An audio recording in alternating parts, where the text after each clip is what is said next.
I've spent years reading books on psychology, relationships, and human behavior. But honestly, what shaped me even more were the people I've met along the way. Brilliant minds.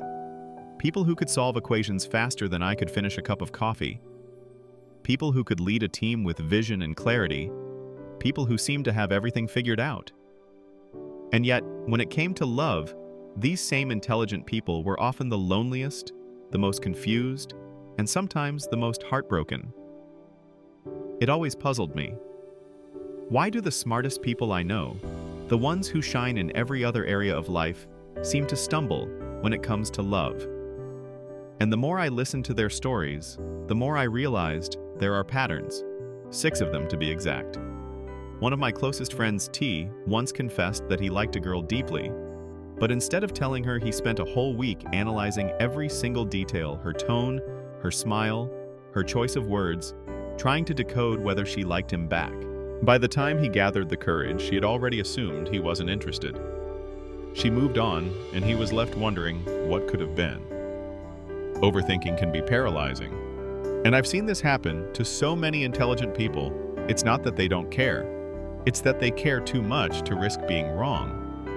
I once worked with a colleague, a brilliant woman, who told me, "Alex, I don't want to burden anyone with my happiness. That's mine to carry." She was fiercely independent, completely capable of standing on her own 2 feet. But her partner mistook that independence for coldness, for disinterest. Intelligent people often feel whole already. They don't look for someone to complete them, but someone to walk beside them. And sadly, that can sometimes be misunderstood. Then there was my friend Elle, a PhD candidate.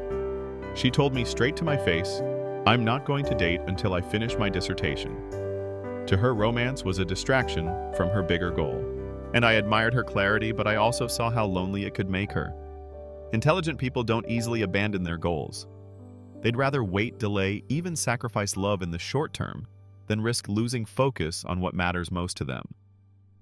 I remember an older friend of mine, someone I've always looked up to. He once ended a relationship that seemed perfect from the outside.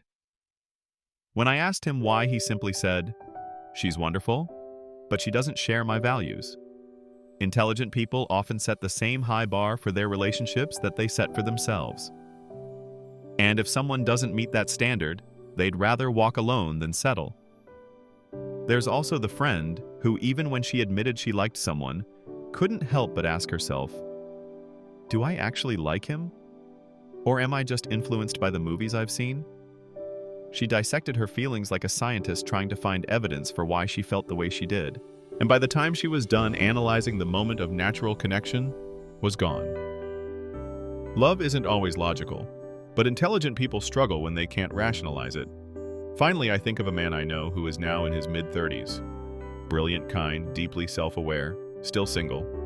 When I asked him if he was lonely, he smiled and said, "Not at all. I'm happy. If I can't find someone who truly makes my life better, I'm at peace walking this path alone." And that struck me. Intelligent people often aren't single because they can't find love.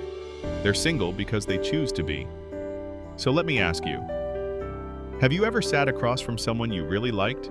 Your heart pounding, but instead of saying a word, your brain flooded you with 1,000 what-ifs.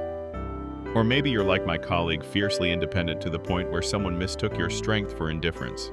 Or maybe you've told yourself, "I'll start dating once I graduate. Once I get promoted, once I achieve this or that," and before you knew it, the years slipped away.